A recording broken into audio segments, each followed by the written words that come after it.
नमस्ते, मेरो च्यानलमा हजुरहरूलाई धेरै स्वागत छ। आजको मेरो रेसिपी रहेको छ छोइला मोमो वा साँधेको मोमो। धेरै जसोलाई खाजा अनि खानासँग मनपर्ने मोमोको परिकार हजुरहरूले पनि समय-समयमा बनाएर खाने गर्नु नै भएको छ होला। आज भने म यसलाई अलि चटपटा बनाएर देखाउन गइरहेको छु। मेरो च्यानलमा हजुर नयाँ हुनुहुन्छ भने यसलाई सब्स्क्राइब गरी साइडमा रहेको नोटिफिकेसन बेललाई पनि बजाइदिनु होला। भिडियो अन्तिमसम्म हेरिदिनु होला। अहिलेलाई मोमो बनाउनतिर लागौँ है त। मोमो बनाउनको लागि हामीलाई सबैभन्दा पहिला चाहिन्छ किमा। यसलाई हामीले घरमै पनि बनाउन सक्छौँ। मैले चाहिँ यहाँ रेडिमेड नै किमा लिएर आएकी छु। यसमा मैले राखेँ मसिनो गरी काटेको सुकेको प्याज, हरियो लसुन, फ्रेस धनिया अनि ग्रेट गरेको लसुन अदुवा। अब मैले यसमा राखेँ 1 टेबलस्पुन नुन, हाफ टेबलस्पुन मरिचको धुलो, 3 टेबलस्पुन मोमो मसाला,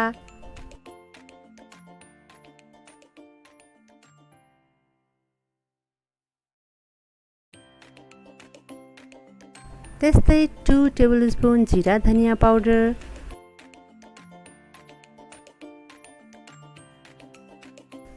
1 टेबलस्पुन बटर, हाफ टेबलस्पुन रातो धुलो खुर्सानी अनि 2 टेबलस्पुन जति तोरीको तेल। अब यति सामान राखिसकेपछि यसलाई सफा हातको सहायताले मजाले मोल्नुपर्छ।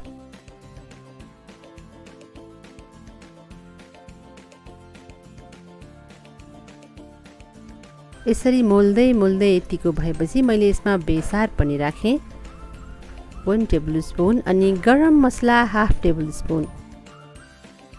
अब फेरि यसलाई सबैतिर लाग्ने गरी मजाले मोल्नुपर्छ। यतिको भएपछि हाम्रो किमा रेडी भयो। अब भने किमालाई रेस्ट गर्न दिएर म यहाँ पिठो बनाउँदैछु। पिठो मुस्नको लागि मैले यहाँ लिएको छु 4 कप आटा। हेर्दा राम्रो मैदाको मोमो हुने भए पनि स्वास्थ्यका हिसाबमा आटा नै फाइदा गर्ने हुनाले अनि घरमा बनाएर खाँदा शुद्धता र स्वास्थ्यलाई पनि ख्याल गर्नुपर्ने भएको हुनाले मैले यहाँ आटालाई नै रोजेकी हुँ। त्यस्तै गरी यहाँ मैले हाफ टेबलस्पुन नुन अनि तेललाई पनि राखेर बिस्तारै पानी राख्दै यसलाई मोल्दैछु।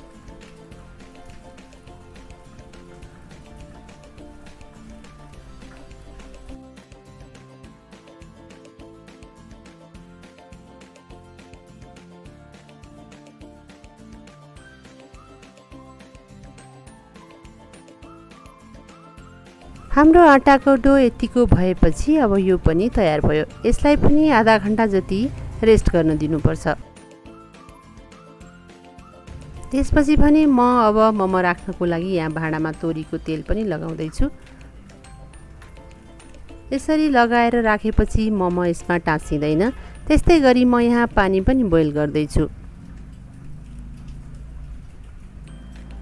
पानी बोइल भइरहँदा अब यता पिठो पनि मुस्दैछु। यसलाई मसिनो गोला बनाएर एउटा गरी पनि बेल्न सकिन्छ, तर मैले चाहिँ यहाँ एकैचोटि ठुलो बनाएर 4वटा जति बनाउँदैछु। हेर्नुहोस् त, यो एकदमै सजिलो अनि एउटै साइजको बन्छ। यसलाई तेल लगाउँदै मजाले बिस्तारो बेल्दै जानुपर्छ। तेल लगाएपछि यो हाम्रो तल भाँडामा टाँसिँदैन।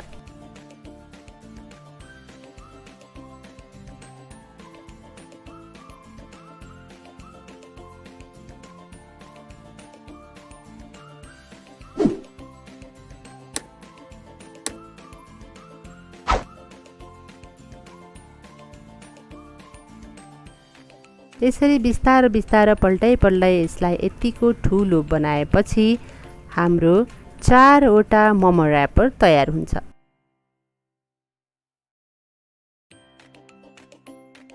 अब भने म यसलाई ठिक्क साइजको ग्लासको सहायताले काट्दैछु। यसो गर्दा हाम्रो र्यापर एउटै साइजको बन्न जान्छ।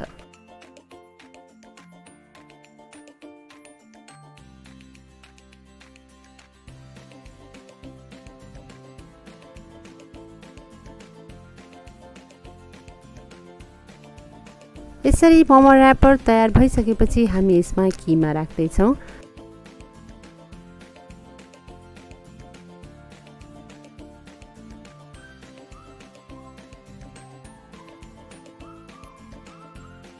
यसरी आफ्नै घरमा स्वास्थ्यवर्धक मोमो बनाएर खानुको मजा बेग्लै हुन्छ। जाडो मौसममा तातो तातो मोमो खानुको मजा हजुरहरू सबैलाई थाहा नै छ।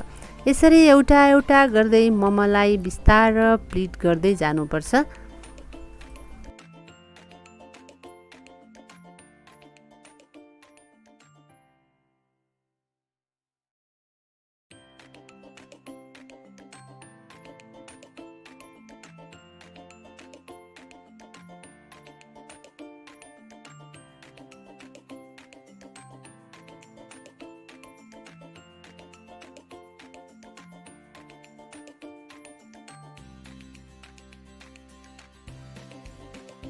सुरुमा यसरी पिठोलाई थोरै तन्काउँदै किमा राखिसकेपछि हल्कासँग बिस्तारै बिस्तारै फोल्ड गर्दै र्याप गर्नुपर्छ। यसरी प्लेट बनाउँदाखेरि चाहिँ एकदमै ध्यान दिनुपर्छ। यो बेला हाम्रो तरिका मिलेन भने चाहिँ मोमो फुट्न जान्छ।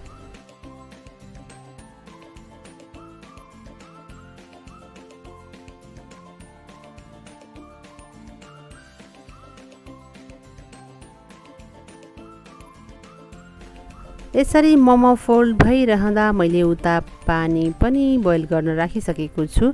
अब रेडी भइसकेको मोमोहरूलाई अघि तेल लगाएर राखेको भाँडामा पालै पालो राखेर म अब स्टिम गर्न राख्दैछु।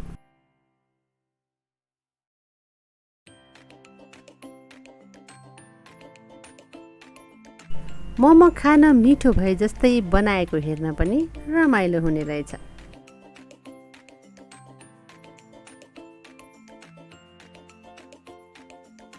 बोइल भइसकेको पानीमा 15 मिनट जति राखेपछि हाम्रो मोमो खानको लागि रेडी हुन्छ।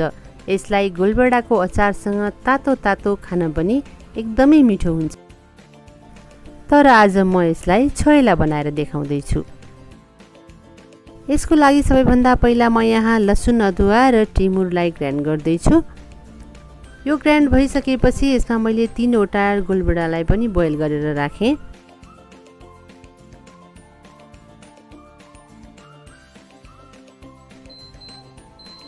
अब म यहाँ स्टिम गरिसकेको मोमोलाई फ्राई गर्नको लागि प्यान बसालेर तेल राख्दैछु।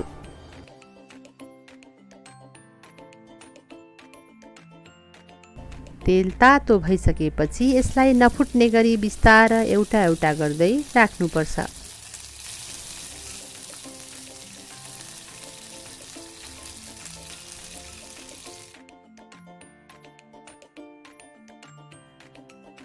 फ्राई नहुन्जेल यसलाई बिस्तारै यसरी चलाउनुपर्छ।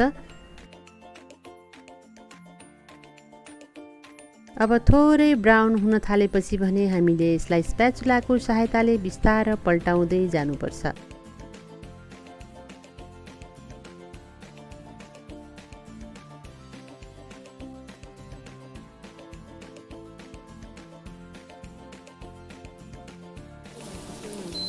यसरी फ्राई भएको मोमोलाई अब एउटा भाँडामा बिस्तारै राख्नुपर्छ। यसरी सबै मोमोलाई राखिसकेपछि मैले अघि गोलबेडा राखेर बनाएको पेस्टलाई पनि राखेँ। त्यस्तै मसिनो गरी काटेको हरियो लसुन, मसिनो गरी काटेको हरियो धनिया, सुकेको प्याज, यति राखिसकेपछि मैले यहाँ हाफ टेबल स्पुन नुन, हाफ टेबल स्पुन खुर्सानीको धुलो, हाफ टेबल स्पुन बेसार राखेर एउटा ठुलो कागतीलाई पनि राखिदिएँ।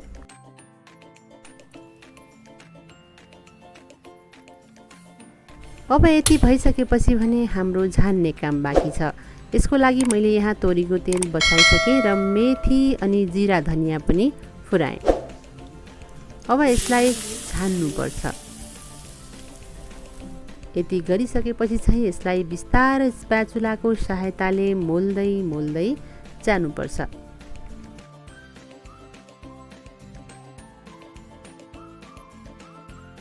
यसलाई बिस्तारै यसरी नफुट्ने गरी चलाउँदै जानुपर्छ। हेर्नुहोस् त यो हाम्रो छोइला मोमो निकै मिठो होला जस्तो देखिएको छ। मोमो तातो तातो खानुको मजा त बेग्लै हुन्छ भने यसरी चटपटा बनाएर खानुको मजा पनि अर्कै हुने गर्छ। अब भने हाम्रो छोइला मोमो सर्भ गर्नको लागि रेडी भइसक्यो। हेर्नुहोस् त यो एकदमै स्वादिलो बनेको छ। हजुरहरू पनि कुनै दिन यसै गरी ट्राई गर्नुहोस् है त। ठाउँ अनुसार यसको नाम फरक हुने अनि खाने तरिका बेग्लै हुने भए पनि यसलाई जसरी खाँदा पनि यो एकदमै स्वादिलो परिकार हो।